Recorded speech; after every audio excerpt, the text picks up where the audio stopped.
السلام عليكم، عاملين ايه يا شباب؟ النهارده ان شاء الله تالت فيديو من سلسله كورس السواقه. الفيديوهات اللي فاتت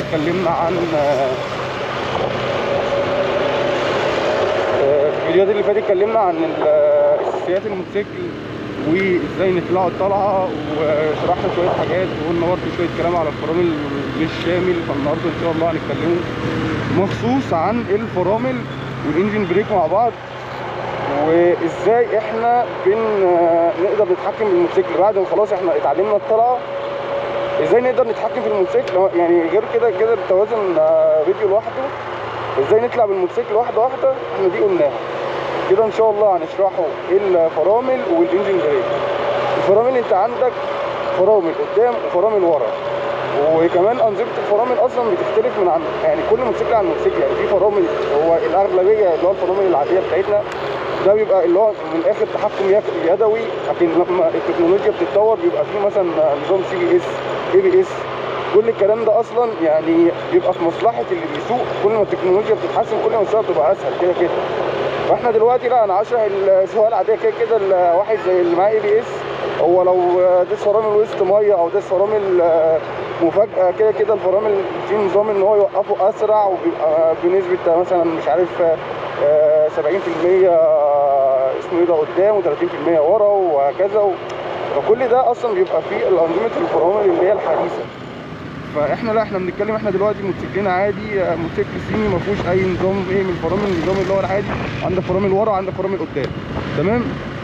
انت اصلا انا عايزك قبل ما تعرف ازاي تفرمل صح، انت ازاي اصلا ايه اللي بيحصل لما بتيجي تفرمل؟ ايه اللي بيحصل؟ انت عندك مثلا ابسطها لك بطريقه سهله خالص، ان هو الموتوسيكل ماشي، يعني هو الموتوسيكل آلة واقفه كده. فانت لما بتيجي يعني الموتوسيكل عامه لما بيهدي او يقف، يعني زي بص كده طلعت لقدام، الموتوسيكل بيترمي لقدام. يعني مثلا هنفترض واحد بيرفع بالموتوسيكل ايه، بيرفع، فاصلا الفرامل اللي قدام ما يبقاش لازمه، هو كده فرامل اللي قدام في الهواء. كان دلوقتي في الفرامل العاديه ده كده جسم الموتوسيكل كله بيترمي لقدام. فانت كده طبيعي 100%. الاهم يعني في اللحظه دي الفرامل اللي قدام اهم من اللي ورا بياما. ناس كتير بتقول لك طب ما الفرامل اللي قدام ممكن تشقلبني، ممكن توقعني. ناس كتير بتقع بسبب الفرامل، ناس ياما قوي بتقع بسبب الفرامل، وبتحصل ياما. اللي هي اللي قدام مش اللي ورا، واللي ورا برضه، بس اللي قدام بتوقع ناس كتير لان الناس بتكلبش فيها، بالذات بالميه بالرمله عامه. كل الكلام ده اي حاجه تزحلق سواء ورا او قدام، وقدام بالذات ممكن لا قدر الله تخليك تقع، او حاجات ياما يعني لا قدر الله. فانت ازاي تتفادى ده؟ انا هشرح حته واحده ثانيه واحده كده عشان ايه نروح نعدل.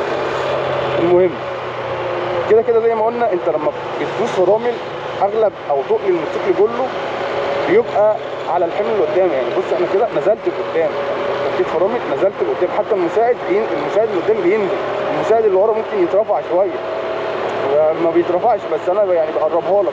انا عايزك تفهم بس ايه هي آلية الفرامل بتبقى ماشيه ازاي. تمام. فكده اللي في اللحظه دي وانت بتقف في المواقف العاديه، الفرامل اللي قدام 100% اهم من الفرامل اللي ورا. فانت اصلا كده يعني حتى لو الناس اللي بتركب موتوسيكلات ياباني مثلا، الموتوسيكلات الياباني اصلا انت يبقى عندك 2 ديسك فرامل قدام، وبيبقى اغلب وقفهم على الفرامل اللي قدام. بس انا مش هشرح لواحد راكب ياباني يعني انت بتفرمل ازاي، ده المفروض يبقى مقفل اللعب. بس انا بفهمك يعني هم ليه اهميه الفرامل اللي قدام. الناس كتير اصلا بتقول لك ان الفرامل اللي قدام ملهاش لازمه، ولا ما تستخدمهاش خالص. وناس ياما حقيقي يعني ممكن تكون متعلم سواقه يقول لك اللي قدام دي انا ما بستخدمهاش خالص غير للحالات الطرف. بالعكس، انا اغلب يعني الفرامل اللي انا بستخدمها فرامل قدام. انا عارف ان انا بتكلم كتير، بس انا بتكلم كتير عشان تبقى فاهم قبل. يعني انت بتعمل فعل، انت الفعل ده بتعمله على بناء على ايه؟ بناء على كذا. فخلاص احنا عرفنا آلية الفرامل بتمشي ازاي وعليها بنفرمل. تمام. كده فرامل قدام او ورا هتوقف، بس قدام بتوقف اسرع، لان انت زي ما قلنا الموتوسيكلات قدام ايه، الحمل بيبقى على قدام. فبنستخدمه مثلا انا جايب سرعه عاليه خالص، يعني اعتبر مثلا ان انا جايب سرعه وليكن 70 اهي. انا عايز اقف بسرعه قدام وورا مع بعض، بس قدام بنسبه اكبر. بص ورا لما انا تقلت سنه قفشت في الارض. انا القفش اصلا في الارض دي يعني معنى ان الموتوسيكل يقفش في الارض، معنى كده ان الموتوسيكل ماشي بنفس السرعه، هو كده ما بيقلش، هو بيقل بس معنى اللي هو وصل لحته القفش اللي هو خلاص الموتوسيكل كلبش على الاسفلت. لا انت كده الموتوسيكل ده ما بيفرملش، انت بالعكس انت كده يعتبر سرعته ماشيه عاديه. بعكس اكتر لحظه اصلا بيقول لك انت بتقف يعني الفرامل بتقف فيها اللي هي اللحظه اللي قبل ما تكلبش. عشان كده الفرامل الاي بي اس وبالذات يعني حتى في العربيات وكده تلاقي ان الفرامل هي بتعمل تك تك تك اللي هو بتقفل وتسيب بتقفل وتسيب بتقفل وتسيب.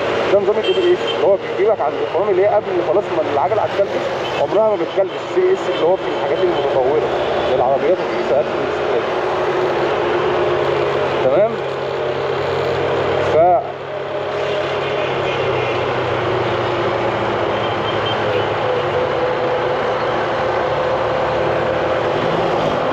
تمام. فانت كده عندك ايه فرامل قدام واللي ورا بيساعدوك على التوقف، وبرضك عندك حاجه ثانيه بتساعدك على الوقوف هي الانجن بريك. طب ايه هو اصلا الانجن بريك؟ زي ما قلت هو بيعتمد اصلا فكرته كلها جايه من الار بي ام، هو عدد لفات الموتور بتبقى تساوي مع عدد لفات العجله اللي ورا. طب ده ازاي؟ لان بيربطهم ما بينهم جنزير، الجنزير ده هو اللي ناقل الحركه ما بين الاثنين. تمام. طب انا دلوقتي بسم الله الرحمن الرحيم يعني خلاص انا داخل على الاشاره اهو، جايب غيار.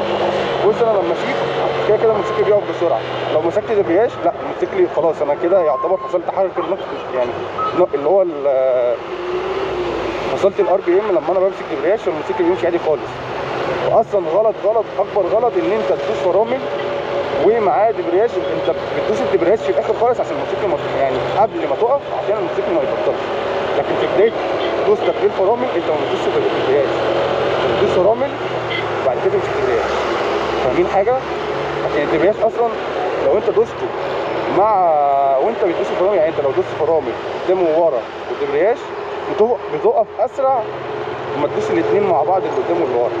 واللي قدام ليه استخدام واللي ورا ليه استخدام. يعني انت مثلا لو بتهدي سنه بسيطه تهدي من ورا عادي او هدي من قدام، ممكن تستخدم الاثنين، يعني الموضوع سهل. بس انا بقول لك اللي تعتمد عليه اكتر اللي قدام، بس مش معنى كده ان اللي قدام بتدوس عليه على الاخر، لا اوعى تكلبش اللي قدام بالذات في الرمله. يعني انت اصلا لو جيت على اسمه ايه يا ربي، على ميه مثلا او رمله او اي حاجه، اوعى اصلا تركب فرامل. انت حاول على قد ما تقدر تسيب وهي الموتوسيكل هيقف لوحده، او على الاقل تنزل غيارات. طب انت عايز في ناس صح بتقول لك لما انا بنزل الغيار يرزع مني. في اصلا حاجه طريقه سهله عشان ما يرزعش، اللي هو يعني انا دلوقتي جايب الرابع سرعه 40. بص لو انا نزلت في زي صوت تكه، طب انا عايز التكه دي ما تحصلش، هجيب مثلا الخامس، انا جايب الرابع هجيب سرعه كبيره على الرابع بحيث ان هي ما تبقاش متوافقه مع التاني. اقول لك حاجه سهله بس تتكاب بسرعه برضه ايه بالنص عشان ناس كتير في التالي. انا دلوقتي عايز انزل التالت، اجيب السرعه التالت 60 دي بالسرعه التالت، هدوس واحده لا ثانيه همسك الدبرياج، هدوس واحده بنزين وانزل الغيار، نزل عادي من غير ما يرزع. مش عارف دي اسمها ايه بس ليها اسم اجنبي كده، ما علينا احنا عرب يعني ما علينا. بس انت بس ايه رايك؟ والله بغض النظر عن الكلام البحر جميل النهارده الجمعه والدنيا ايه رايقه شويه، ما علينا يعني. فعشان حوار الترجيعه دي انت اصلا ايه وانت بتنزل غيارات، يعني دي انا قلتها بالمره، اللي هو انت بص يعني انا على التالت وجايب 40 هدوس واحده بنزين وانزل، ما حسيتش باي ترجيع خالص. الحركه دي ما اعرفش اسمها ايه بس هي مفيده يعني، دي عشان الموضوع ايه الغيارات ما ترزعش. المهم نكملوا كلامنا. فالانجن بريك هو عامل زي الجان كده بيمسك الموتور، اللي هو انت بتتحكم في الموتوسيكل وبيبقى ثابت على الارض وهو بينزل. انا كنت عايز اعمل لكم تجربه ان هو اوقف الفرامل اللي قدام لوحدها على سرعه معينه، اوقف الفرامل اللي ورا لوحدها على سرعه معينه، واوقف الفرامل برضه الاثنين مع بعض على سرعه معينه من غير دبرياج مثلا ولنكن 80. بس انا مش عارف اعملها عشان طريق البحر طبعا الموضوع يبقى خطر. انا والله عايز اللي هو اوريك الفرامل وانت بتقف فجاه، بس انا ما ينفعش اقف فجاه ورايا عربيات، فاحنا عايزين نبقى ماشيين سلام. بس انا هقول لك يعني مفيد الحركه دي ايه مثلا. بس انا كده عارف نتيجتها. انت لو عملت الموضوع ده فرامل قدام لوحده هيقف اسرع من الفرامل اللي ورا لوحدها عامه، والفرامل اللي قدام مع اللي ورا هيقفوا الاثنين ايه اسرع من الاثنين. وزي ما بقول لكم لو كنت دوست الفرامل اللي قدام واللي ورا مع بعض هيقف اسرع من الاثنين. فانت كده عندك الفرامل الواحده اللي ورا اقل فتره تقف فيها، او اكبر فتره الفرامل اللي ورا اكبر فتره بتقف فيها. الفرامل اللي قدام لوحدها اسرع من اللي ورا لوحدها، الاثنين مع بعض اسرع. فانت بقى على حسب الموقف، ما انا مش عارف اشرح لك الموقف، بتبقى على حسب انت ماشي بقى ايه، كل واحد له موقف. هي مع الممارسه انت كده كده بتتعلم.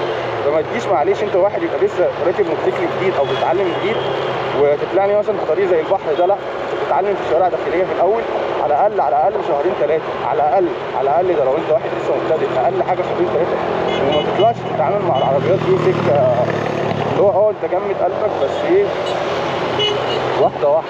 الفيديو ده كان محتاج يتصور في ايه، في اسف اهو موقف اهو حصل قدامكم. انا عملت ايه دلوقتي؟ انا عشان كنت على سرعه قليله دوست فرامل قدام وورا مع بعض، الحمد لله لميت نفسي. بس اللي ورا بدوس بنسبه قليله، يعني مش بنسبه كبيره، بس يعني ها تقدر تقول 30 ل 40%، ومن قدام برضه ايه من 60 ل 70 80%، مش اكتر من 80%. انت هتقول لي ايه انت بتحسبها 80%؟ لا يا عم هي بالحب كده، بس انت مع الممارسه بتفهمها. هي المشكله اصلا الفيديو ده مش عايز يتصور في وقت فاضي. المشكله ان احنا دلوقتي ايه الساعه 4 النهارده الجمعه، فالدنيا زحمه شويه وعلى طريق البحر وكده. انا حتى انا في شارع فهو ممكن تبقى الدنيا فاضيه، ما علينا يعني. اسمه ايه يا ربي،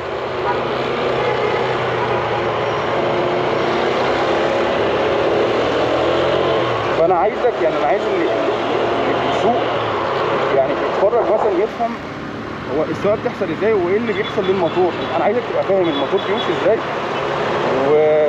وحركه يعني الاله اللي تحت منك دي بتشتغل ازاي. قبل ما تتعلم تشتغلها تمشي عليها وتستعملها اعرف هي بتشتغل ازاي. يعني مثلا الانجن بريك انا عايزك تسمع له مليون فيديو، مفيد جدا مفيد جدا، بس حتى يعني مهما اشرح انا مش عارف اشرحه بالتفصيل، يعني عشان انا ما اضحكش عليك انا ما شرحتوش بالتفصيل الوافي، بس هو لسه ليه شويه حاجات كده. يا رب سلم. في ايه الدنيا زحمه عجينه ما عليك. فهو كده في يعني اغلب الزحمه. بص انا ايدي تملي وابقى حاطط صباعين فرامل قدام. طب انا ممكن احط اربعه دي هتخليك تقفش في الفرامل، وانا مش عايزك تقفش في الفرامل. هو يا صباعين يا ثلاثه، بس انا متعود على صباعين، والتبرياج 3 أو 4 كده التبرياج ايه معاك في الدنيا. بس فانا مش عايز اطول عليكم الفيديو. و الفيديوهات اللي هي بتاعت اسئله اللي هو اي حد عايز يسالني سؤال هحاول انزلها ريلزات، فيديوهات شورت قصيره وبس، مش هنزلها في الفيديو طويل. لو فيديو بقى يستاهل الفيديو طويل هنزله فيديو طويل عامه. وبس ولحد هنا بقى ونهايه الفيديو. ما تنساش تعمل ايه، لايك وشير واشتراك، واسالني على اي حاجه انت عايز تعرفها وانا ان شاء الله هجاوبك عليها. فانا اصلا يعني محضر شويه اسئله كده هجاوبهم دلوقتي، بس فيديوهات منفصله واخليها شورتات، يعني حاجات صغيره هجاوبها واخليها شورتات.